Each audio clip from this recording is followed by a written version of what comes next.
A'udzubillahi minasyaitonirrajim. Bismillahirrahmanirrahim. Alhamdulillahirabbil alamin. Nahmaduhu wa nasta'inu wa nastaghfiruh. Wa na'udzu billahi min syururi anfusina wa min sayyiati a'malina. May yahdihillahu fala mudilla lahu wa may yudlil fala hadiya lahu. Asyhadu an la ilaha illallah wahdahu la syarika lahu wa asyhadu anna Muhammadan abduhu wa rasuluh. Subhanaka la ilma lana illa ma 'allamtana innaka antal alimul hakim.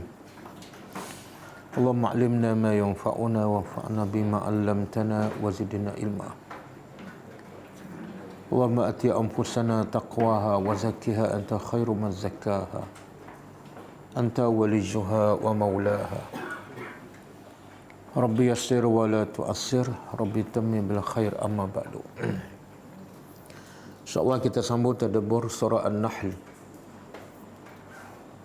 ayat 65. Sebelum tu kita tengok pengajaran ayat lepas, ayat 63 kan. Ayat 63, A'udzubillahi minasyaitonirrajim. Tallahi laqad arsalna ila umamin min qablik fazayyana lahumus syaitanu a'malahum fahuwa waliyuhumul yawma wa lahum azabun alim. Maksudnya, demi Allah, pasti sesungguhnya kami telah utuskan kepada umat-umat sebelum engkau, lalu syaitan telah menghiaskan kepada mereka amalan-amalan mereka yang buruk. Maka dia, iaitu syaitan, menjadi pemimpin mereka pada hari ini, dan bagi mereka azab yang pedih. Pengajarannya pertama,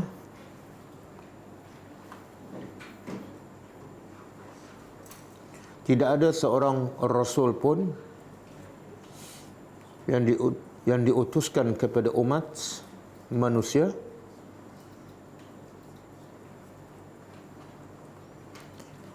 melainkan semuanya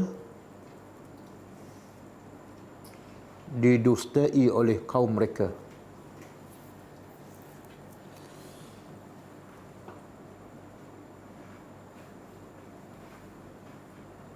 Dan dituduh sebagai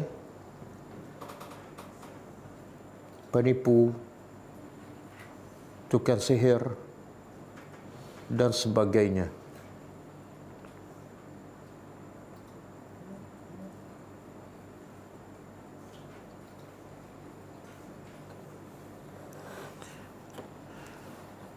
Kisah-kisah umat dahulu. Yang kedua, kisah-kisah umat dahulu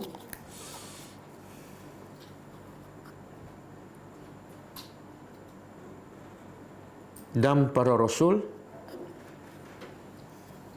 adalah hiburan dan syifa kepada Rasulullah sallallahu alaihi wasallam dalam menghadapi tentangan dan celaan orang-orang musyrikin.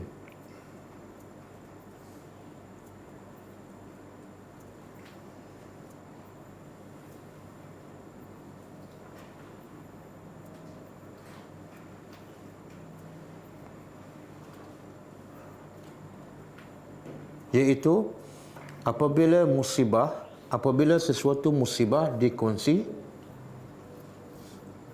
ia akan meringankan bebanan orang yang menanggungnya.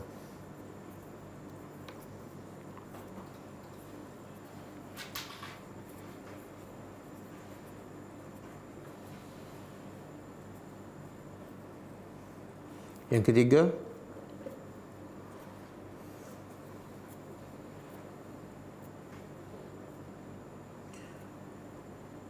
musuh utama orang beriman adalah syaitan dan koncu-koncunya daripada orang kafir dan munafik.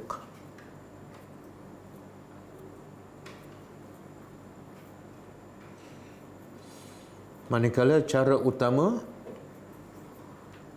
syaitan menipu manusia ialah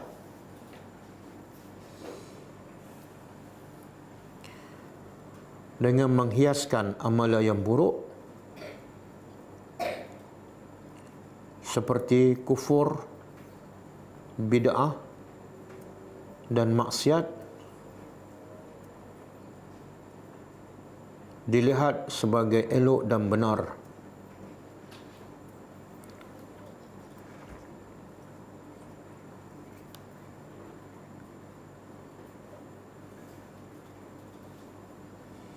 Yang keempat,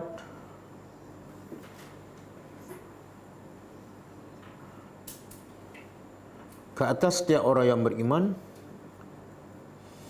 hendaklah sentiasa muhasabah dirinya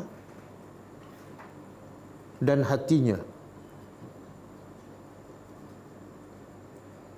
setiap masa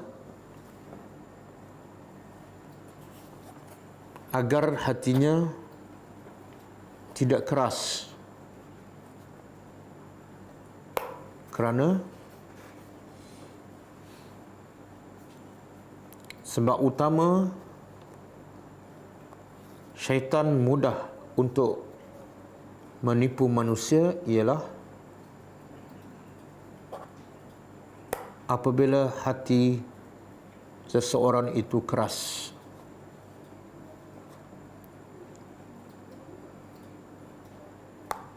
Yang kelima,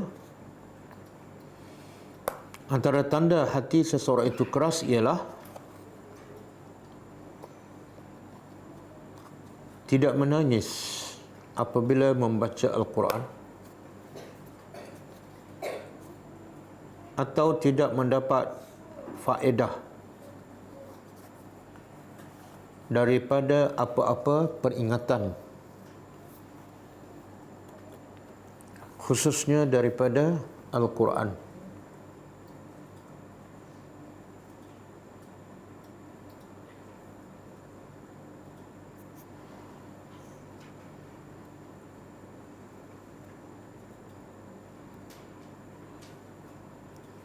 Yang keenam,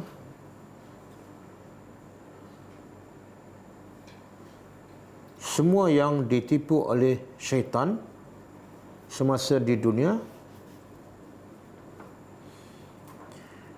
akan masuk neraka bersama syaitan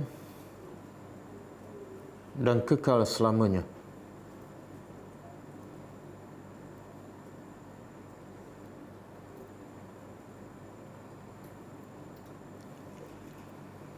Okay, ayat 64. Wa ma anzalna 'alaikal kitaba illa litubayyana lahumul ladzi ikhtalafu fihi wa hudan wa rahmatan liqaumin yu'minun. Maksudnya, dan tidak kami telah turunkan ke atas engkau Al-Quran melainkan untuk engkau menjelaskan kepada mereka yang mereka berselisih padanya. Dan Quran juga sebagai hidayat dan rahmat untuk kaum yang sentiasa beriman. Pengajarannya, pertama, tugas utama Rasulullah sallallahu alaihi wasallam ialah menyampai dan menjelaskan setiap ayat Al-Quran yang diturunkan kepadanya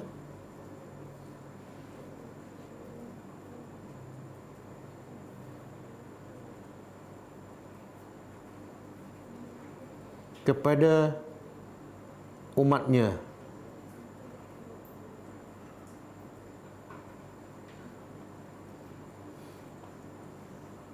Yang kedua,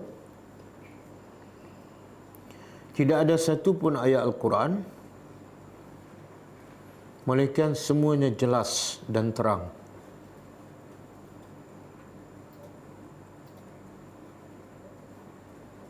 Kerana Al-Quran adalah petunjuk untuk semua manusia, sama ada yang beriman ataupun yang kufur.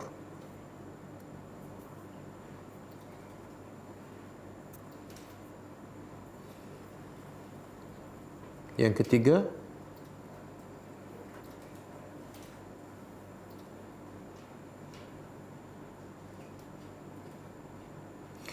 hanya mereka yang jahil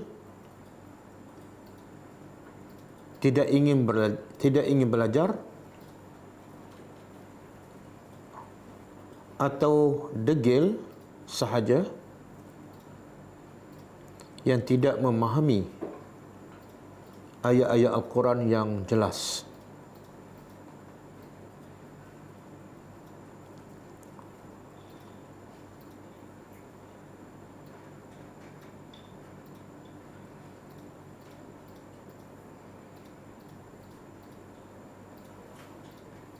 Yang keempat,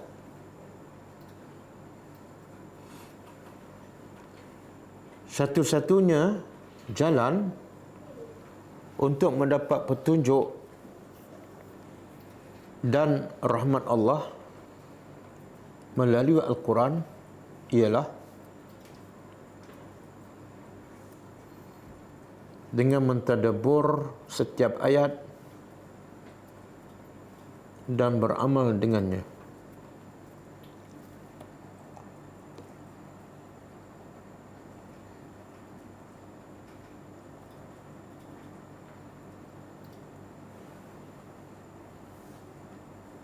Okey.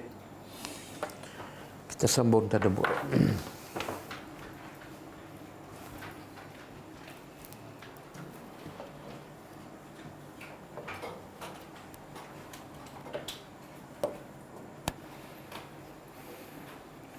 A'udzubillahi minasyaitonirrajim. Ayat 65 kaitan dengan ayat lepas. Dalam ayat lepas, setelah Allah memberitahu sikap orang-orang musyrikin dalam menghadapi dakwah yang dibawa oleh Rasulullah sallallahu alaihi wasallam, iaitu mereka menolak dan bahkan menuduh Al-Quran direka oleh Nabi Muhammad, dan juga menuduh bahawa Tuhan itu mempunyai anak, iaitu daripada kalangan malaikat. Bahkan mereka juga menghina Allah dengan mengatakan yang mereka tidak suka, iaitu anak perempuan adalah anak kepada Allah. Kemudian Allah begitu juga ayat yang lepas, tugas utama Rasulullah ialah menjelaskan Al-Quran. Maka ayat hari ini Allah sebut lagi, ulang lagi tentang dalil-dalil dan bukti keesaan Allah dan kekuasaan Allah. Allah ulang lagi sebagaimana dalam secara umum Al-Quran asasnya ialah menerangkan keesaan Allah dan juga kekuasaannya. Jadi ayat malam ni menjelaskan tentang kebesaran, kekuasaan dan juga rahmat Allah kepada manusia. Okay, a'udzubillahi minasyaitonirrajim. Wallahu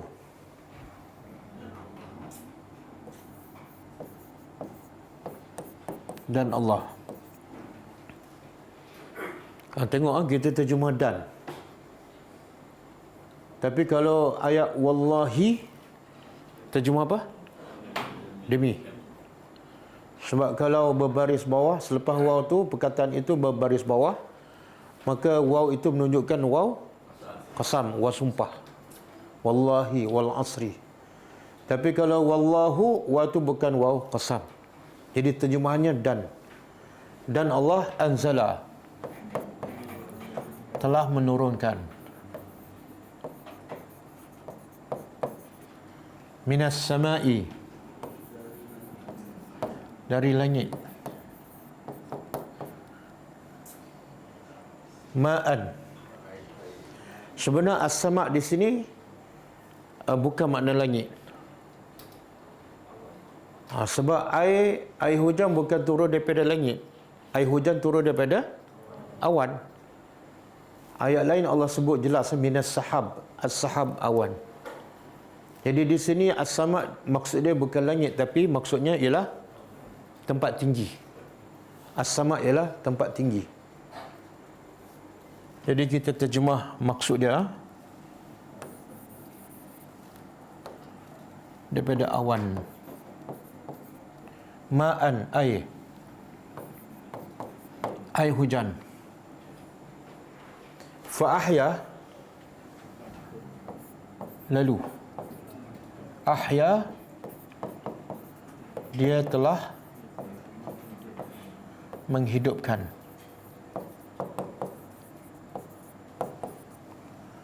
Bihi, dengannya. Nya ni balik ke berapa? Air.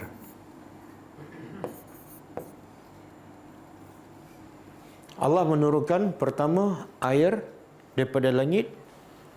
Yang kedua, dengan air itu Allah menghidupkan al-arda, bumi. Bumi yang sebelum turun air adalah mati ataupun kering. Ba'da, setelah mautiha. Nak terjemah apa? Kematiannya. Di bumi ini macam manusia. Bumi juga mati sebagaimana manusia mati. Tapi bumi boleh dihidupkan. Sebagaimana manusia yang mati boleh tak dihidupkan? Boleh tak? Ha? Boleh dihidupkan di akhirat. Tapi ada satu jenis manusia yang hidup tapi mati. Iaitu fizikalnya hidup dan hatinya mati.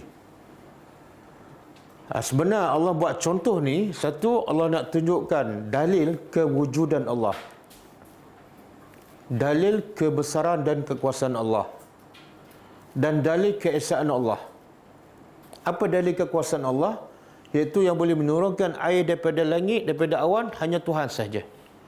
Manusia hebat macam mana, teknologi hebat macam mana, tak boleh. Boleh tak manusia nak turunkan air daripada langit ataupun daripada awan? Boleh? Boleh ke tak? Ada hujan palsu. Itu bukan daripada awan, tapi sebenarnya daripada bawah juga. Dan itu pun terhad, bergantung pada banyak mana air. Tapi Allah boleh turunkan air, walaupun nampak awan tu tak besar, tapi daripada awan tu Allah boleh turunkan air hujan sampai banjir tanpa henti. Satu, menunjukkan kuasaan Allah. Yang kedua, yang boleh menurunkan hanya Allah. Maknanya hanya Dia sahaja yang berhak disembah. Sebab yang lain tak boleh buat macam Allah buat. Jadi janganlah sembah yang lain. Yang ketiga, menunjukkan rahmat Allah. Di mana rahmat Allah bila Allah turunkan hujan daripada atas? Ya?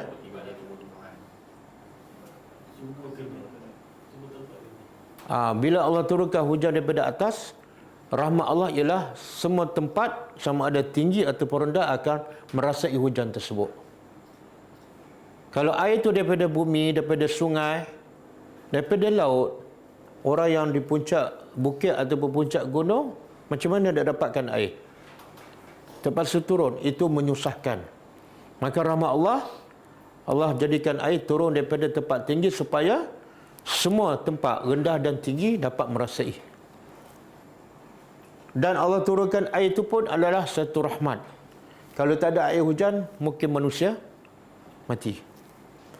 Jadi dalam Allah sebut Allah turunkan hujan ni banyak faedahnya. Untuk menunjukkan kebesaran Allah, menunjukkan Allah saja yang berhak disembah, menunjukkan rahmat Allah kepada manusia. Kemudian Allah kata apa? Inna, sesungguhnya, fi zalika, pada demikian itu,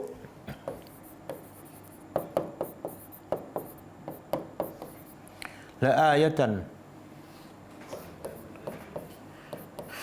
Lam ni harfu taukid.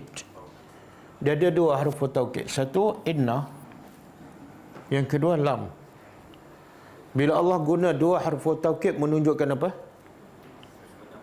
Apa yang Allah nak sampaikan, satu benda yang besar dan penting. Sama juga dengan surah Wal Asri.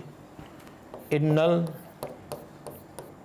insan lafi khusrin. Okey, dalam ayat ni berapa harfu taukid?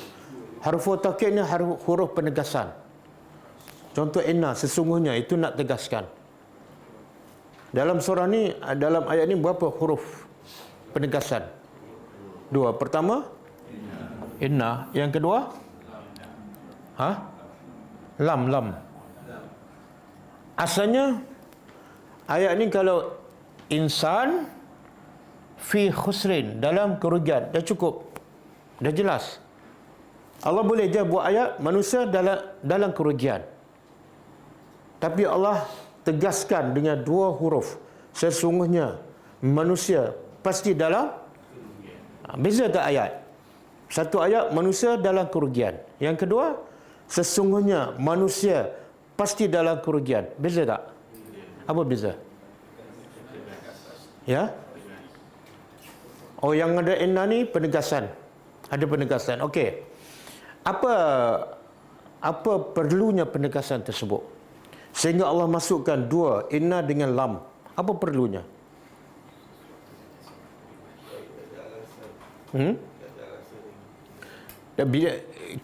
Saya tak tahulah bahasa Melayu. Kalau kita cakap bahasa Melayu, kita guna tak sesungguhnya? Sesungguhnya semalam saya lepak kedai mamak. Ada? Tak ada kan? Tapi dalam Quran banyak tak kita jumpa inna?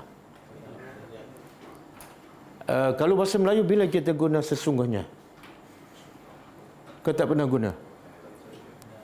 Tak pernah guna kan? BMA plus, tapi tak pernah guna pun sesungguhnya. Apa dia?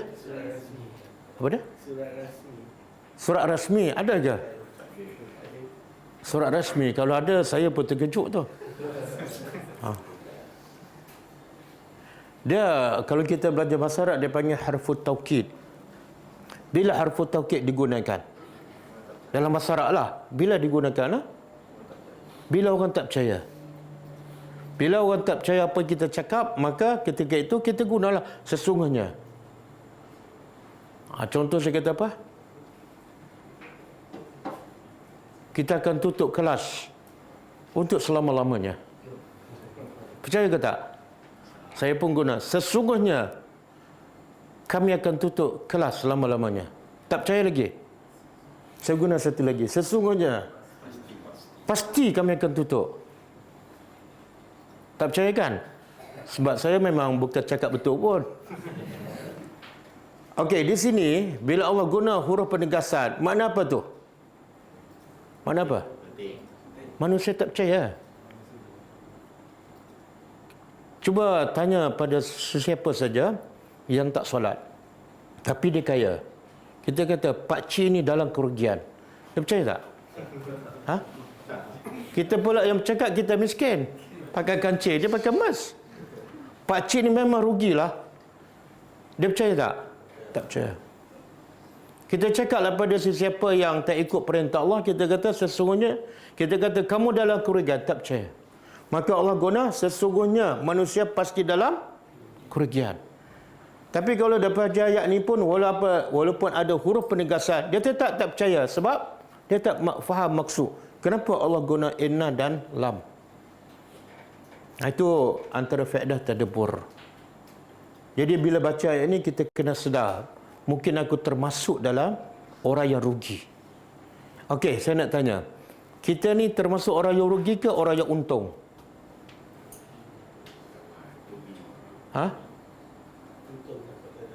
Untung. Untung. Ya. Untung ke rugi? Bahaya ni, tak tahu untung rugi ni. Jangan cek lepas mati, kena cek sekarang. Untung ke rugi? Ada untung, ada rugi. Yang untung ni apa? Apa ciri-ciri awal yang untung?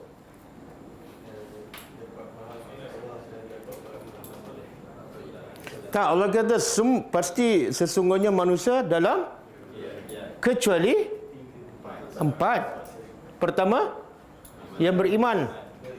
Dia tak mungkin beriman kecuali dia kenal Tuhan, dia faham Al-Quran dan ikut perintah Allah. Sebab tu yang kedua mesti bukti dia beriman, mesti ada amal soleh. Tapi dengan beriman dan beramal soleh, masih rugi ke dah untung? Belum. Mesti ada yang ketiga. Apa dia? Wa tawassaw bil haq. Mesti menyampaikan apa yang dia amalkan. Dah ada 3, dah untung ke ataupun masih rugi? Masih rugi. Mesti ada yang ke? Setelah dia sampai kebenaran, banyak ujian. Ketika itu dia sabar. Ada 4 ni, barulah tidak rugi. Barulah untung. Jadi sekarang saya tanya balik, kita ni rugi ke untung? Oh, baru sepakatnya. Okey, Allah kata sesungguhnya pada demikian itu.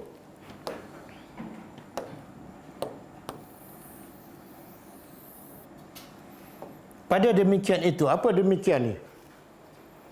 Demikian tu apa dia? Ni. Pada penurunan air oleh Allah daripada langit. Kemudian daripada air itu Allah hidupkan bumi dan keluar tumbuhan. Pada demikian itu pasti ada tanda. Ayah apa dah? Ayah ni tanda kebesaran Allah. Okey. Saya nak tanya, apa tanda kebesaran Allah? Dalam proses Allah turunkan hujan, turun di atas bumi yang mati, kemudian hidup dan keluar tumbuhan. Apa kebesaran Allah? Apa dia? Menghidupkan bumi yang mati lagi?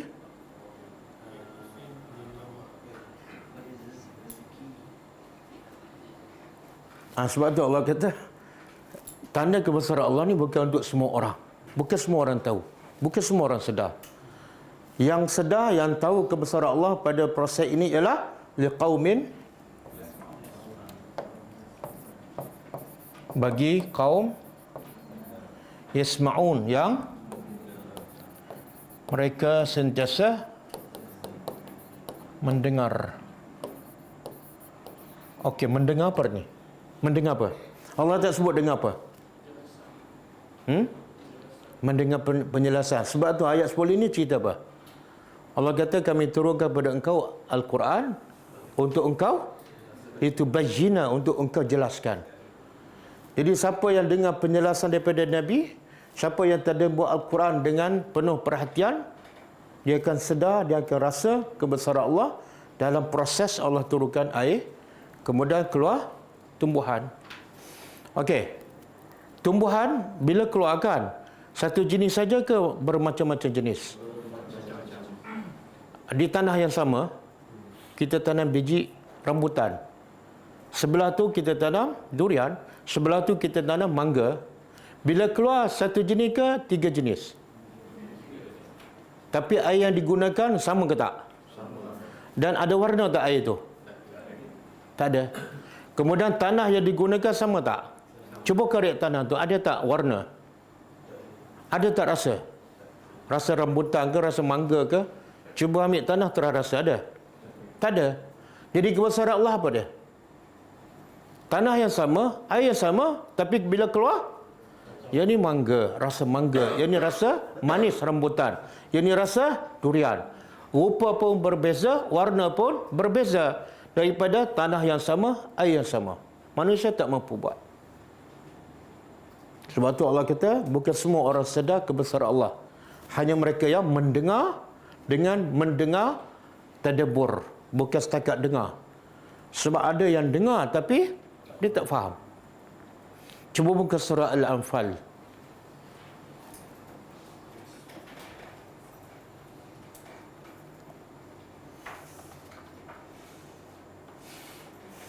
Okey.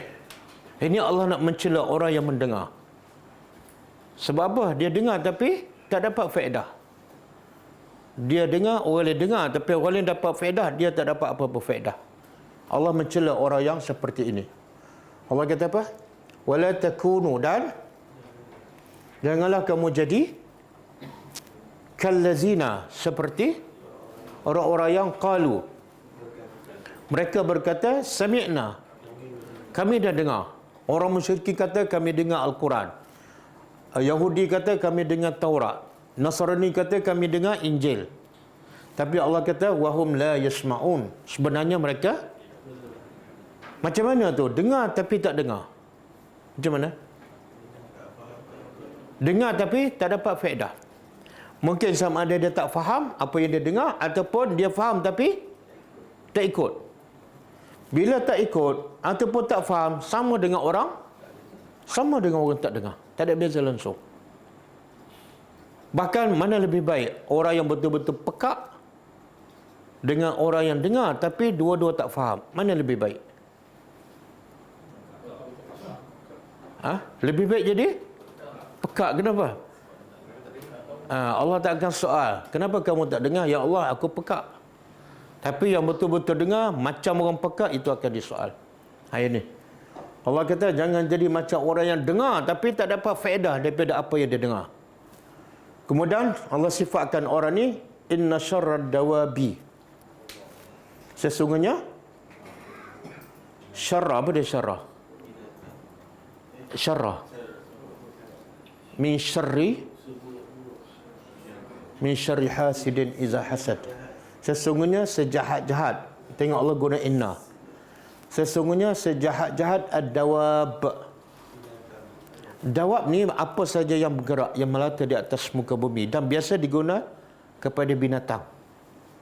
Tapi Allah nak beritahu, bila sifat dia sama binatang, Allah guna perkataan dawab. Allah tak guna perkataan nas. Sesungguhnya sejahat-jahat binatang ataupun makhluk yang bergerak di sisi Allah ialah as-summu, orang yang peka.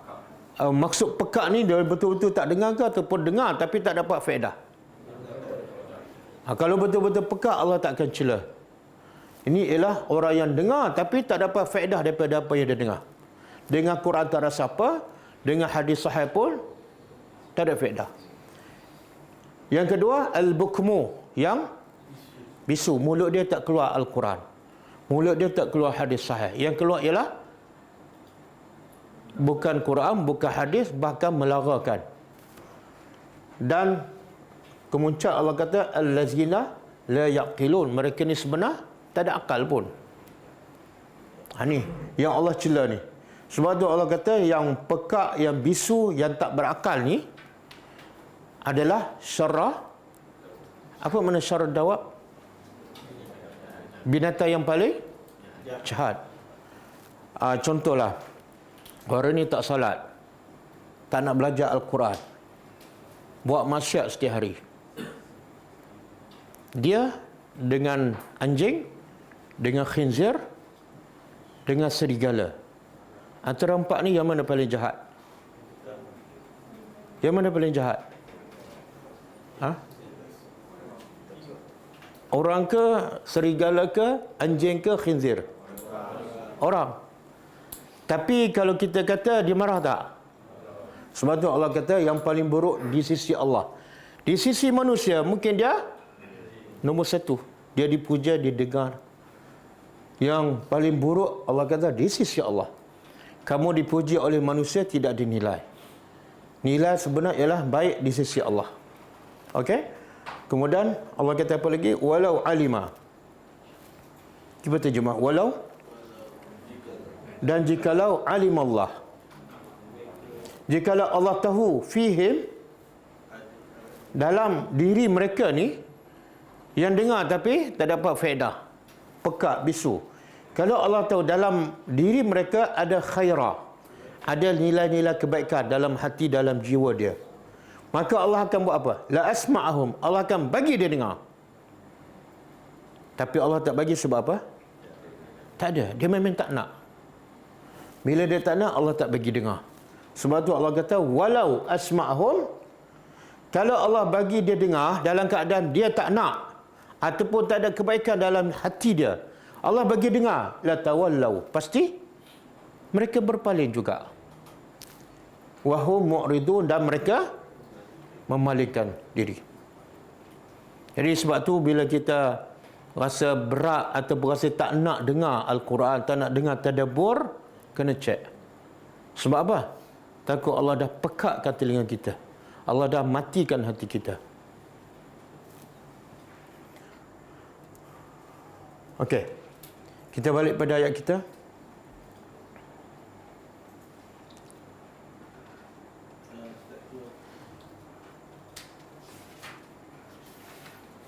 Okey. Ayat ni Allah cerita pasal apa ni? Pasal Allah turunkan air hujan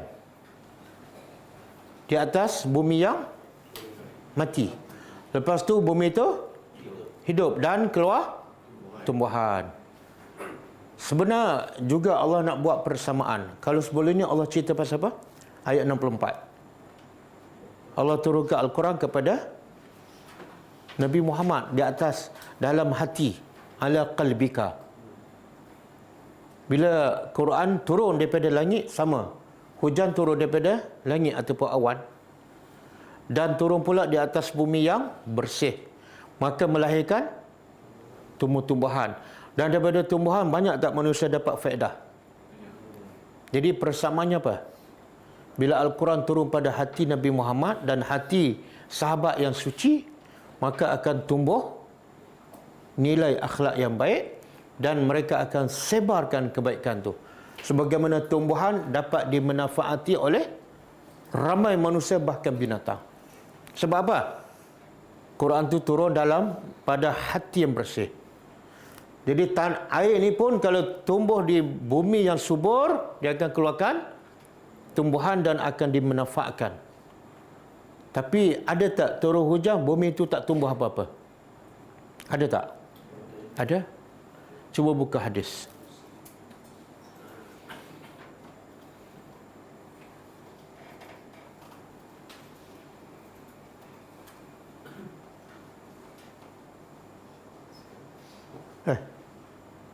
Ini yang semalam.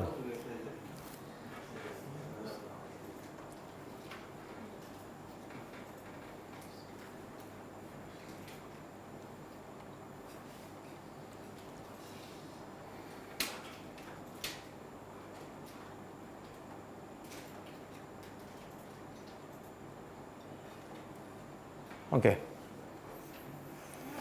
Hadis-hadis sahih muttafaqun alaih. Kita terjemah sama-sama. An Abi Musa Al-Asy'ari radhiyallahu anhu marfu'an. Hadis ini diangkat kepada Nabi sallallahu alaihi wasallam.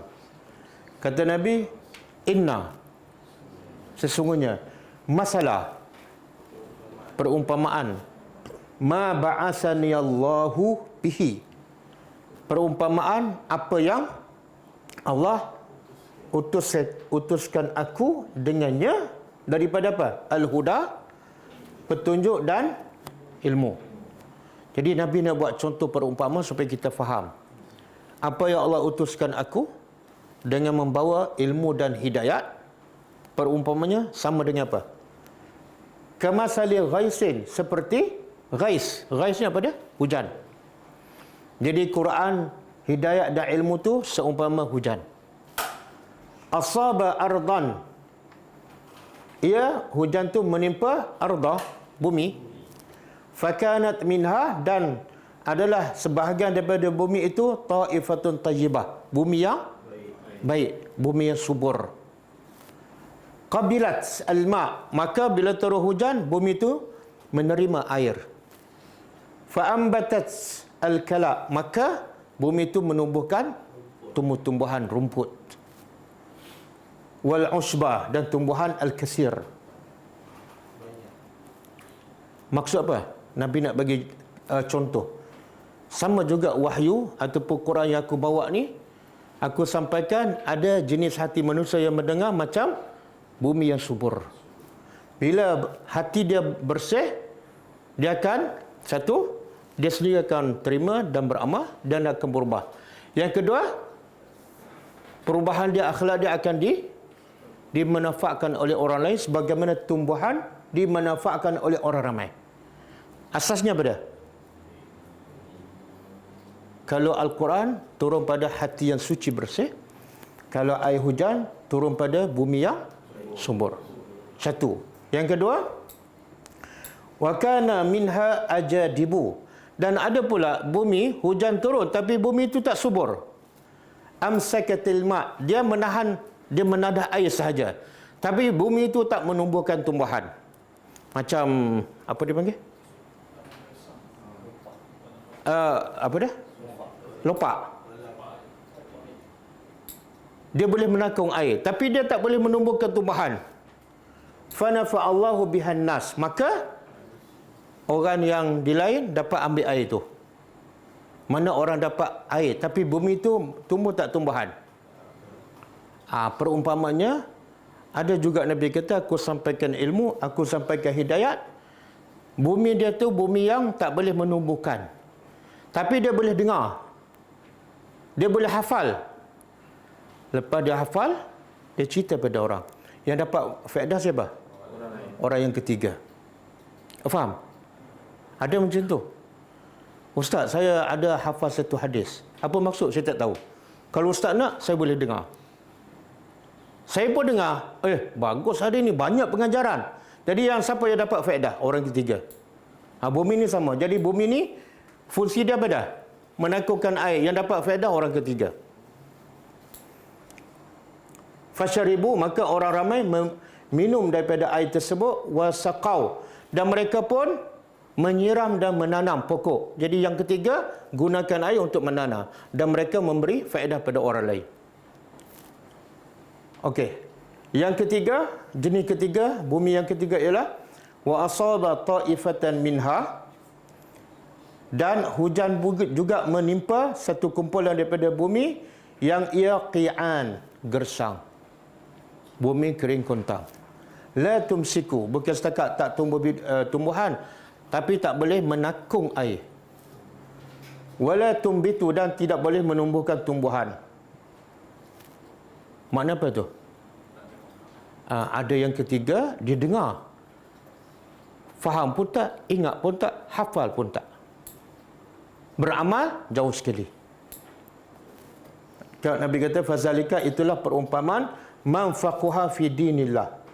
Inilah perumpamaan tiga jenis manusia bila dengar ilmu. Satu, siapa yang faham dalam agama Allah dan dia menafakannya dengan apa yang aku diutuskan dengannya. Fa'alimah, maka dia berilmu. Wa'allama, dan dia mengajar. Itu jenis bumi ataupun hati yang pertama. Hati yang suci bersih. Wa masalu man lam yarfa'. Dan yang kedua, jenis orang yang tidak mengangkat demikian kepala wala yaqbal hudallah. Dia hanya mendengar tapi dia tak terima hidayah Allah. Itu perumpama macam dua bumi itu. Satu, dia hanya menakung air.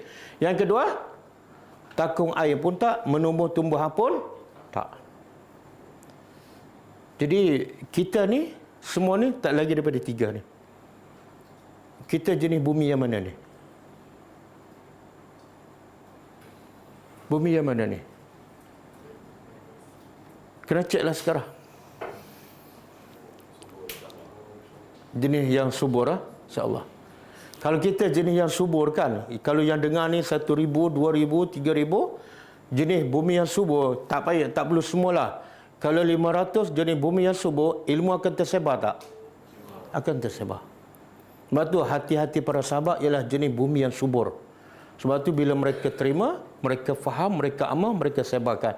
Dan mereka tidak duduk di satu tempat. Sebab tu ilmu sampai satu dunia. Sebab hati sahabat jenis bumi yang subur. Kita harap semoga kita termasuk bumi yang subur, insya-Allah. Okey, kita balik pada ayat.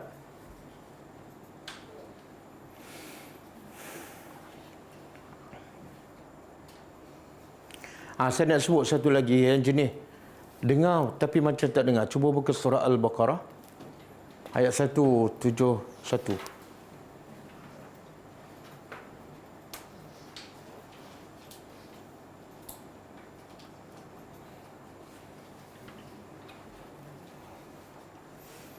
Banyak Allah buat perumpamaan dalam Al-Quran. Lepas tu dalam surah Al-Ankabut Allah kata, tidak ada yang faham perumpamaan yang Allah buat melainkan orang yang berilmu. Jadi kalau kita dengar kita tak faham, Allah kata kita adalah orang yang tidak berilmu. Okey, cuba baca. Wa masalul lazina, dan perumpamaan orang-orang kafir. Orang kafir ni bumi yang tandus, kering kontang. Kama salil lazi, sama seperti orang yang yan'iku, menjerit, berteriak, memanggil. Bima la yasma', dia memanggil apa yang tak boleh mendengar. Illa du'aan wa nidaan, kecuali hanya panggilan dan suara saja. Siapa ni? Dia dengar, tapi dia tak faham. Melainkan hanya dengar suara je. Apa dia? Binatang lah. Kan gembala kambing, dia panggil tak binatang tu? Dia panggil kan? Macam mana cara panggil? Dia panggil. Tak ada pengalaman. Siapa ada pernah bela kambing? Bela ayam ke, kambing ke, lembu, kadang-kadang dia panggil. Macam mana? Itu ayam kan? Jadi Allah nak buat perumpamaan, orang kafir ataupun orang yang buminya gersang sama dengan gembala kambing panggil kambing dia. Jadi kambing tu macam orang bumi yang gersang. Dia dengar suara tapi dia faham tak? Cubalah gembala kambing tu ayat. Kambing masuk sekarang, jangan degil. Kami dengar suara tapi tak faham. Maka begitulah bila Nabi baca Al-Quran, orang kafir macam kambing tu. Orang yang hati mati bila dibaca Quran, bila dibaca hadis sahih, macamlah binatang ternak. Macam dengar suara je tapi tak tahu apa. Sebab tu Allah kata akhirnya summun bukmun umyun fahum la yaqilun. Pekak, bisu, buta dan tak berakal. Jadi hati-hati manusia ni sebelum dapat hidayah sebenarnya mati. Sebenarnya mati. Jadi kalau air hujan yang turun daripada langit menghidupkan bumi, maka yang menghidupkan hati mati apa dah? Quran juga yang juga turun daripada langit. Cuba buka surah Al-An'am ayat 122.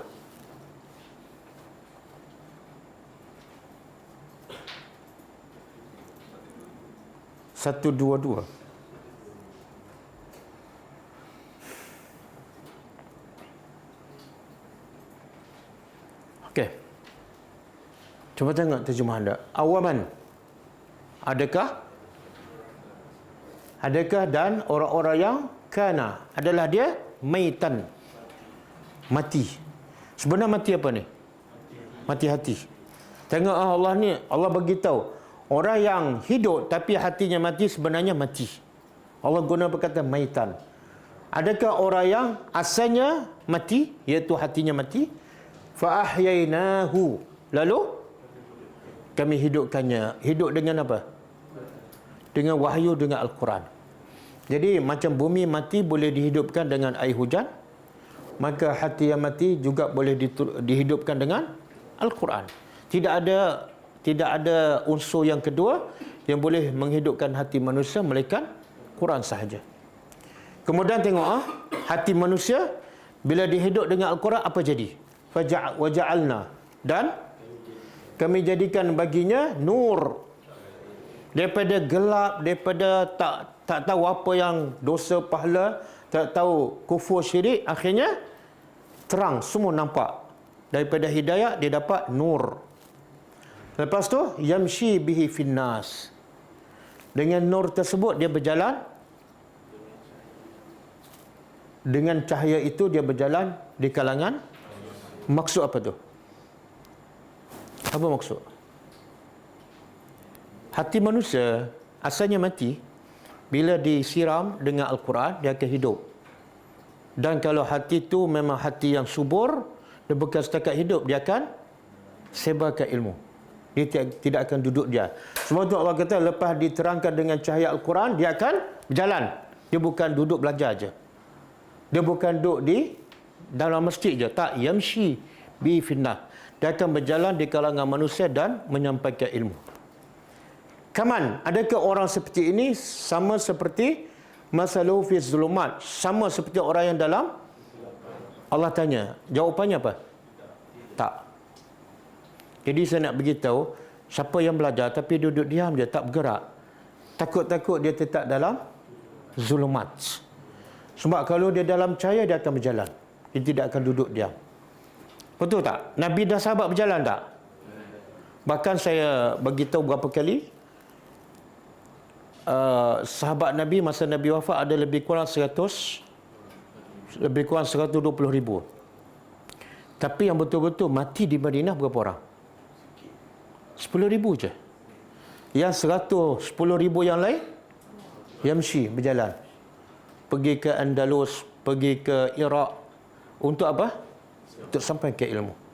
Itu tabiat. Tabiat. Bila hati bersih, dia terima hidayah, dia akan sebarkan. Sama juga, bumi yang subur, bila turun hujan, dia akan tumbuh-tumbuhan dan tumbuhan tu akan mungkin yang kita makan sayur tu daripada mana? Cameron Highland. Dan mungkin daripada luar negara. Kemudian Allah kata, laisa bi kharij minha. Orang yang dalam kegelapan, dia tak akan keluar daripada kegelapan tersebut. Melainkan setelah disiram dengan Al-Quran. Kazalika zujjina lil kafirin. Begitulah dihias kepada orang kafir makanu ya'malun. Tengok. Ini penyakit penghalang. Penghalang manusia daripada terima hidayah apa dah? Amalan nenek moyang. Syaitan hias kepada orang kafir bahawa amalan itu adalah betul dan baik. Yang Nabi bawa adalah batil. Ini antara sebab mereka tak akan berubah. Okey, kita balik pada ayat kita.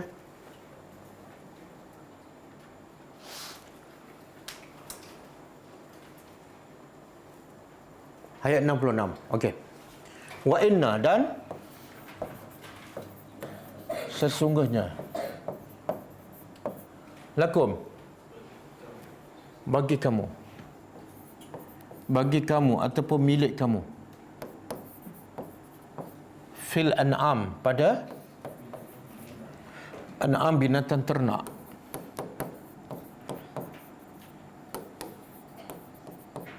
binatang ternak apa dia? Lembu, kambing, unta, kibas. Itu je. Ayam tak masuk. Oh, tak masuk. Allah kata, bila manusia ada telinga tapi tak dengar, ada hati tapi tak faham hidayat, ada mata tapi tak lihat kebesaran Allah. Allah kata mereka seperti binatang ternak ke seperti harimau?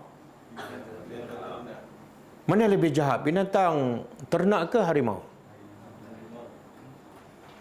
Harimau lebih jahat kan? Tapi kenapa Allah kata kalau hati dia tak faham, telinga dia pekak, Allah tak kata macam harimau, macam khinzir, tapi macam binatang ternak. Macam kambing je. Okey kan? Kenapa macam binatang ternak?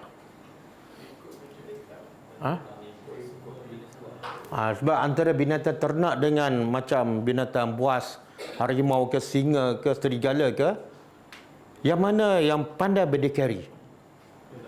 Yang mana pandai cari rezeki sendiri? Binatang buas.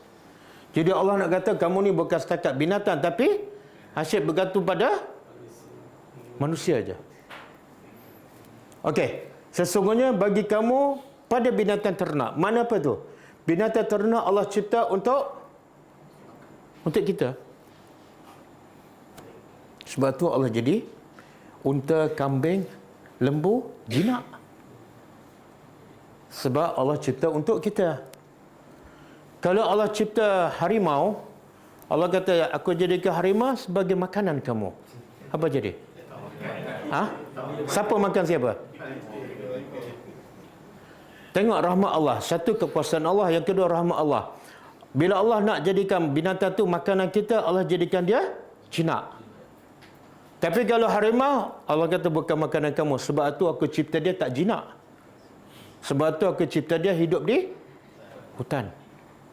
Bersyukur. Okey. Jadi sesungguhnya bagi kamu pada binatang ternak la ibrah. Ada dua juga harfut taukid. Inna dengan lam. Pasti ibrah apa dia? Ada. Apa mana pengajaran? Tengok bahasa Arab, kalau kita faham, ramai orang sebut ibrah kan. Bahkan ada rancangan kat TV kan. TV ke Radio Hakim? Radio Hakim kan? Ibrah kan? Apa makna ibrah sebenarnya? Ibrah ni daripada abara. Abara lalu melintasi. Jadi ibrah ni sebenarnya ialah al-halatu allati yatawassalu biha min ma'rifatil musyahad ila laisa min musyahidin. Faham?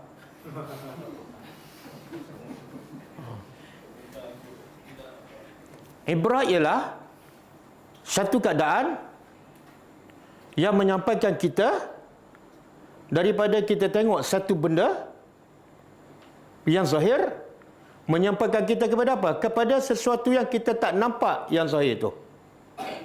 Boleh faham? Itulah ibrah. Ataupun satu lagi ibrah ialah makna dia intiqal min halin ila hal. Berubah, berpindah daripada satu keadaan kepada satu keadaan. Itu ibrah. Contohlah, kita tengok langit zahir kan? Kita tengok. Ibrahnya apa dia? Kita tengok yang zahir menyampaikan kita pada apa yang kita tak nampak zahir. Apa dia? Kebesaran Allah. Itu ibrah. Tapi kalau tengok langit, dia macam nak hujan ni. Tak ada ibrah.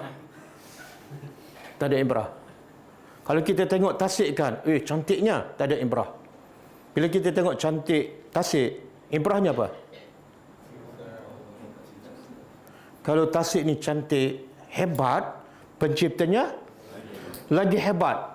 Macam mana aku boleh duduk tasik, depan tasik yang hebat, setengah jam, selfie, tapi bila aku duduk depan pencipta tasik, 5 minit je. Patut ke tak? Kalau tasik dah hebat sampai aku duduk setengah jam, maka bila duduk depan pencipta tasik mesti lebih pada setengah jam. Betul kan? Sebab itulah Nabi bila menghadap Allah berapa lama? Berjam-jam.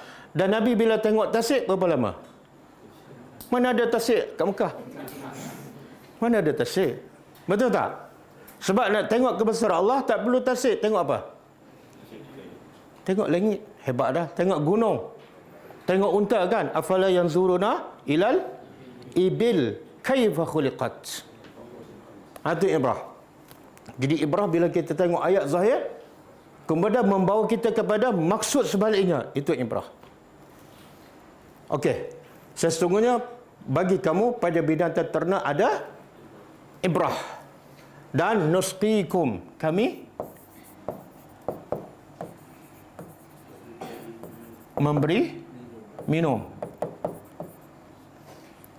kepada kamu. Allah kata kami bagi minum. Bagi minum apa ni? Mimma. Dari apa yang fi dalam butunihi, perutnya. Perut apa ni? Binatang ternak tu. Unta, kambing, lembu. Kami bagi minum pada kamu daripada apa? Daripada apa yang dalam perutnya, dan daripada perutnya pula apa dia? Min baina farsin. Dari antara farsin apa dia? Kotoran ataupun hampasan. Kambing ke lembu ke unta bila dia makan rumput ke, bila masuk dalam perut, apa rupa bentuk rumput tu? Rupa dia hancur dan baunya busuk. Tapi dia terjemah apa tu? Hampasan, kotoran. Wadamin, dan darah. Jadi ya Allah bagi minum apa dia? Laban apa? Susu. Khalisan. Khalisan, suci.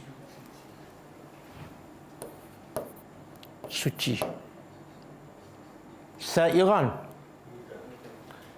ni mudah. Bila kita minum susu, terus masuk kan? Sebab apa? Sebab dia susu tu memang khalisan, bersih. Sairan, mudah. Lisyaribin, untuk orang-orang yang minum. Okey. Sekarang Allah nak beritahu sesungguhnya pada binatang ternak ada ibrah. Okey. Apa ibrah tu? Apa pengajaran? Yang menyampaikan kita pada sesuatu yang bukan zahir tapi di sebalik itu. Dan menjadikan kita berpindah daripada satu keadaan kepada satu keadaan. Contohlah, kalau sebelum ni solat kita tak berapa khusyuk. Tapi bila faham ayat ni, kita dapat ibrah, solat kita lebih khusyuk. Jadi soalannya, apa ibrahnya? Apa ibrah pada binatang ternak yang Allah sebut dalam ayat ni?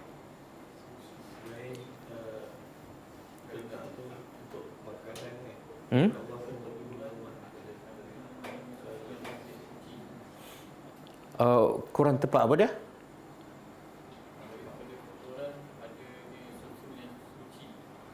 Daripada? Siapa yang jawab? Daripada kotoran. Kenapa takut nak jawab? Kuat sikit. Berdiri pun tak apa. Dapat pahala pun. Daripada kotoran dan apa-apa tu, adanya susu yang suci. Jadi ibrahnya apa? Dia Maha Pencipta. Maha Pencipta. Jadi Allah nak bagi tu hebatnya Allah. Daripada rumput yang dimakan oleh kambing ataupun unta ataupun lembu, bila dia makan, sebahagian jadi darah. Kan? Sebahagian jadi daging dia. Sebahagian hampasan yang tinggal tu kotor, busuk, bercampur pula dengan darah. Darah warna apa? Merah. Tiba-tiba keluar susu yang putih dan khalis, bersih, tak ada satu pun habuk. Seolah dalam perut binatang ada kilang yang memproses makanan campur darah, keluar susu yang bersih. Betul? Cuma bayangkan manusia kalau nak proses hampas makanan dengan darah, nak proses tukar jadi susu, berapa banyak manusia kena buat kos untuk buat kilang pekerja dan mungkin tak jadi pun. Betul? Darah warna merah, hampasan busuk, kotor, tiba-tiba keluar susu, terus boleh minum tanpa dimasak dan bersih. Sebab tu Allah kata sairan. Dia kalau kita minum teh, kadang-kadang tak sairan. Sebab apa? Kadang-kadang ada serbuk kan. Kadang-kadang kita kena taruh gula. Kadang-kadang gula ada semut. Tapi susu tak payah taruh gula dan tak payah taruh apa. Minum terus. Betul kan? Hebat. Berapa banyak kilang-kilang yang Allah bina dalam tubuh binatang. Itu ibrah. Jadi lepas ni janganlah lambat solat. Sebab apa? Tuhan ni hebat sangat. Kita biasa solat lambat sebab apa? Lalai dengan apa? Dunia. Dunia tu boleh tak buat kilang dalam perut binatang? Tak ada. Kadang-kadang kita lalai dengan telefon. Kehebatan manusia cipta telefon dengan kehebatan Allah, proses darah dan makanan, hampasan makanan menjadi susu. Mana lebih hebat? Allah. Jadi janganlah tertipu dengan telefon sampai solat lambat. Betul? Okey, di sini kata ahli tafsir juga Allah nak buat perumpamaan. Apa perumpamannya? Susu itu adalah seumpama susu yang putih bersih, khalisan. Seumpama Al-Quran. Allah proses buang semua yang kotor. Farsin kotor, damin kotor. Kemudian keluarnya susu. Susu itulah Al-Quran. Dan Al-Quran, susu, bila bersih, mudah tak diminum? Kepada siapa? Kepada orang yang nak minum. Jadi Allah nak begitu, Quran adalah suci bersih dan sangat mudah sesuai dengan fitrah untuk orang yang mencari hidayah Allah. Boleh faham? Sebab tu kata Syekhul Islam Ibn Taymiyah, dia kata Quran ini adalah hidayah. Dan Quran akan mudah, hidayah itu akan mudah didapati oleh siapa? Oleh orang yang benar-benar ikhlas mencari. Ni, peminum ni. Sebab tu Allah kata dia lancar kepada siapa? Orang yang minum. Begitu juga Quran, suci bersih dan akan terus masuk ke dalam hati dan menjadi mudah kepada orang yang hatinya bersih dan betul-betul ikhlas dan berusaha mencari hidayah. Siapa yang tak dapat tu apa makna? dia tak ikhlas. Dan di sini juga ahli tafsir mengatakan selain pada susu adalah farsin dan damin. Maka selain daripada Al-Quran, semuanya farsin, semuanya damin. Siapa yang tak dapat Al-Quran, sebenarnya dia dapat apa? Hampasan. Dia dapat darah. Boleh faham? Dan sebab tu kalau kita ingat kisah Nabi bila nak Isra'. Bila nak Isra' ke masa kecil? Bila Nabi diberi pilihan antara arak dengan susu kan? Ingat? Nabi diberi pilihan. Nabi pilih apa? Susu. Maka malaikat kata, susu ini adalah engkau pilih susu sesuai dengan fitrah. Sebab susu suci, bersih dan mudah. Sesuai dengan fitrah. Dan arak itu adalah benda yang bercanggah dengan fitrah manusia. Okey? Dalam satu hadis Nabi kata, ad-dunya mal'unah. Dunia ni semua mal'unah, dilaknat. Kecuali zikrullah. Kecuali zikir pada Allah. Itulah susu. Atau ma walahu, ataupun yang berkaitan dengan zikrullah. Beribadat, hadis Nabi. Wa aliman, dan orang yang belajar. Orang yang berilmu. Atau muta'alliman, ataupun orang yang belajar. Satu, zikrullah. Yang kedua, orang yang berilmu. Yang ketiga, orang yang belajar. Semua ni jenis susu. Yang selain pada tu, Nabi kata dilaknat. Dia adalah farsin dan damin. Sebab tu saya tak faham. Kenapa orang kita bila belajar agama, dia tak pergi pada Quran mula-mula. Sedangkan yang pertama Nabi ajar pada orang musyrikin Mekah, dulu kini selama-lamanya, Quran. Sebab itulah bila turun dalam hati para sahabat, dia berubah tak? Berubah. Menjadi watak yang sangat berbeza. Tapi orang kita belajar fiqh ke, belajar hadis ke, belajar tasawuf ke, tengok perangai, kadang-kadang dia tak berubah. Yang berubah ialah image. Kan? Kain kat sana, kain kat sini. Tapi perangai kadang-kadang tak sayang pada saudaranya. Tak ada ayat innamal mu'minuna ikhwatun, tak ada kasih sayang. Benci membenci. Okey? Cuba buka surah apa ni? Ada lagi tak?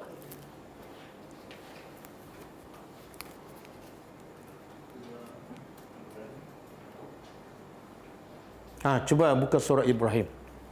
Tadi sa'iran apa tadi? Sa'iran? Mudah, lancar kan? Cuba surah Ibrahim. Allah cerita pasal orang-orang kafir. Min waraihi.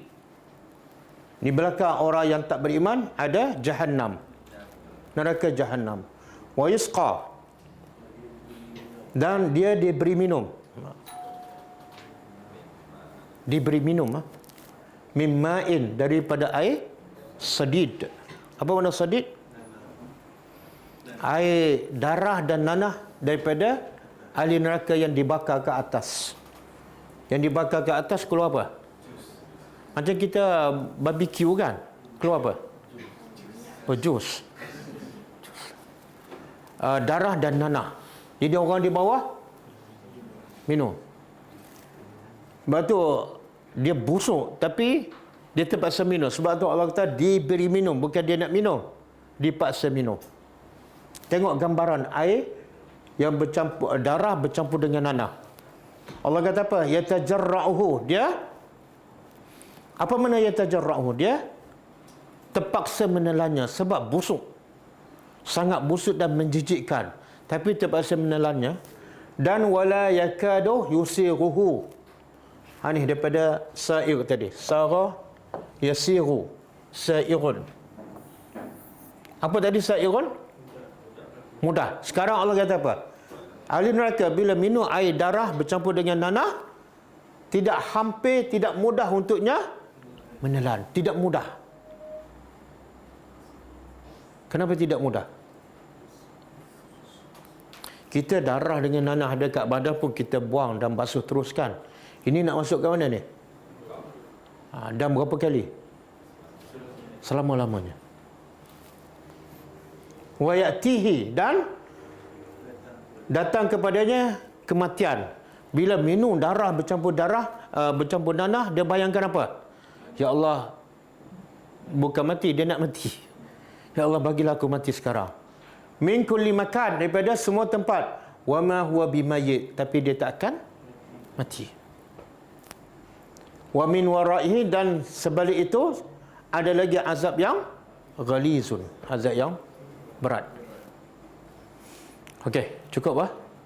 Kita sambung.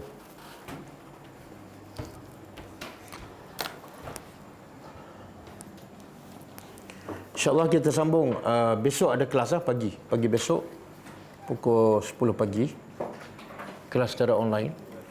Dan juga insyaAllah pada malam besok kita sambung lagi tadabbur surah An-Nahl. Ada soalan ke?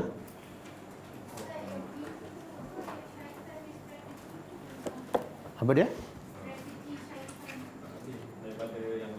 Oh, bukan dah habis kan?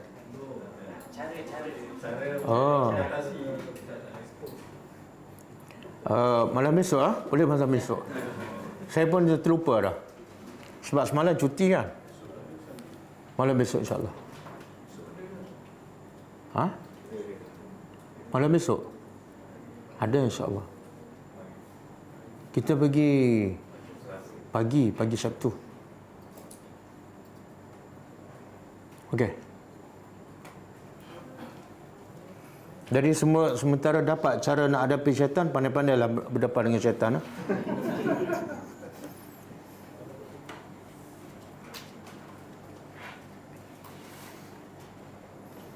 Okey, kita tutup dengan membaca tasbih kafarah. Subhanakallahumma wa bihamdika asyhadu an la ilaha illa anta astaghfiruka wa atubu ilaik. Assalamualaikum warahmatullahi wabarakatuh.